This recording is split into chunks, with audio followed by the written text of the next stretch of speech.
Okay, a little while ago, Brad Holmes was doing an interview and he was talking about the Detroit Lions draft strategy. And as always, Brad Holmes, Dan Campbell give away so much information. It's absolutely crazy to me. I don't always understand it, but I'm thankful for it, especially when you have a channel on YouTube that talks about the Detroit Lions and what they're doing. It helps us understand more.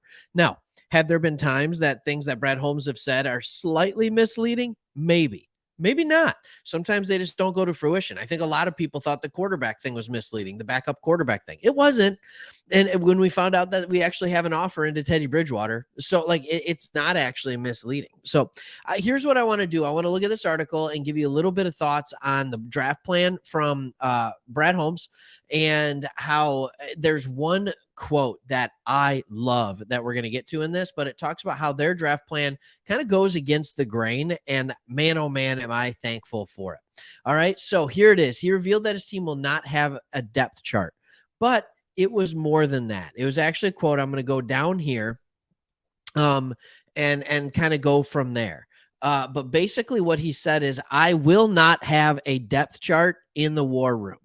All right. So why is that? And here's what he said. I just think you can make a lot of mistakes with that. I've been in regimes in the past that have had a depth chart in the draft room, and I've just never been a fan of that.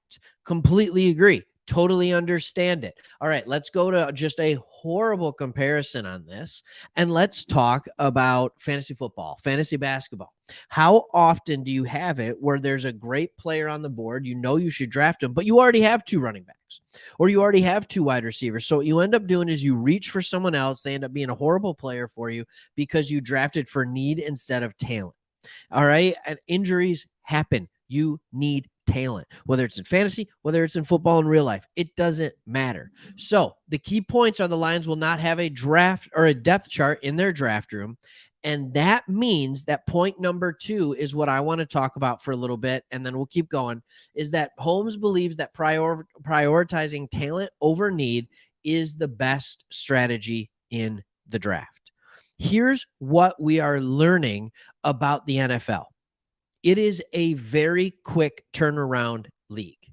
It turns around for two different reasons. Number one, the violence of the game. So injuries. I guess 3 reasons. Injuries is one reason your roster turnover is insane.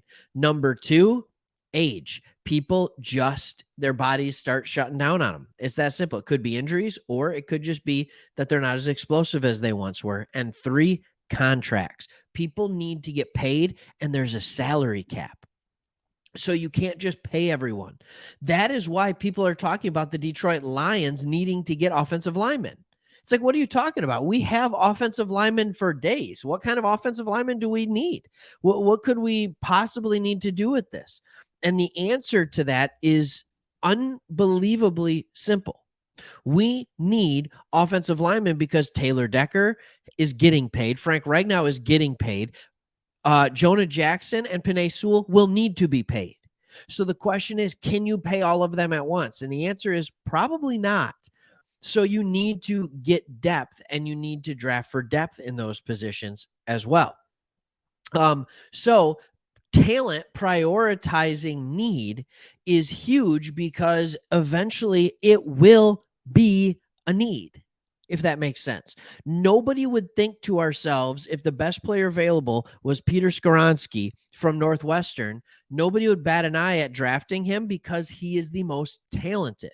But if we were drafting for need, we might reach on somebody at another position that we didn't need to take. All right. And that's exactly what he talks about in the third point. Having a depth chart could lead to mistakes. It leads you to overvalue the amount of talent somebody has. And I think this happens all the time. We have, and this is funny how draft boards go. Like, everybody knew for the longest time that the Detroit Lions needed a quarterback. They needed a quarterback, a corner. I think I accidentally said quarterback the second time. We need a corner. So everybody mocks either Witherspoon or Christian Gonzalez to us. And then all of a sudden we go out, we sign 2 corners in free agency. and a safety / nickel corner. And all of a sudden, we're not getting corners mocked to us, but that Christian Gonzalez talent is still being mocked in the same area, because I think everybody thought all these corners would be good from like 12 to 18 was a good spot for them. But because the Lions needed them, everybody was mocking them at 6. I saw mock drafts with the Detroit Lions. I don't know if I said Pistons. Man, I'm all over the board on this thing. With the Detroit Lions taking Gonzalez, I saw Witherspoon and Porter Jr. all at 6. Those guys have also spent time in the 20s. So it's amazing how often these things really do go by need. So here's what else Brad Holmes said, and I'll let you see it on the screen as well. He also said everybody has question marks on their team. When you're approaching the draft and you're just looking to fill those question marks, fill those holes, I do think that that can equate to some mistakes. Cause I say back in St. Louis, even it got to a point where we had a pretty strong defensive line and we had some concerns elsewhere, but we just kept adding to our defensive line, and it just turned us into this beast that was just a strength of the football team. It turned us into this beast that was the strength of the football team. What's the strength of our football team right now? If you had to name a strength, what is it? I'll give you 5 seconds. I don't know why. That's the teacher in me. I used to be a teacher. It's our offensive line. That's our strength. And so if the best player available is an offensive lineman, guess what we're drafting? An offensive lineman.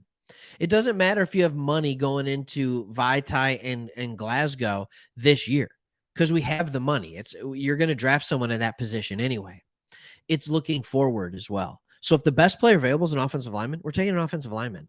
And there's nothing wrong with having the best offensive line in the draft. And we've said this for the longest time. Everybody wants to talk about quarterback with the Detroit Lions. We want to talk about, should it be CJ Stroud, Bryce Young? What about Will Levis if he's available? Or maybe, how about we just keep talking about the offensive line?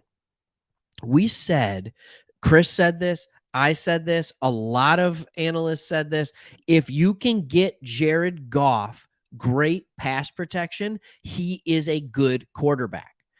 It's when things break down that he struggles. So if you're continuing to build the offensive line, you're just helping Jared Goff be a better quarterback. And we all know this. So who knows where we're going to go? But the plan is simple and it is clear. The most talented player in the mind of Brad Holmes and the staff that he has built around him that he trusts will be the player that they draft. Simple. It's why last year we were all screaming linebacker in the second round and they went Pascal. It's why all of us mocked wide receiver and linebacker at the back end of the first round and the front end of the second round.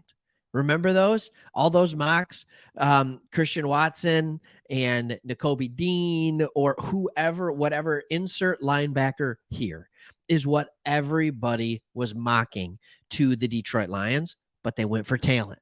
And they said, we're going to trade up. They did wide receiver, but they wanted the best talent.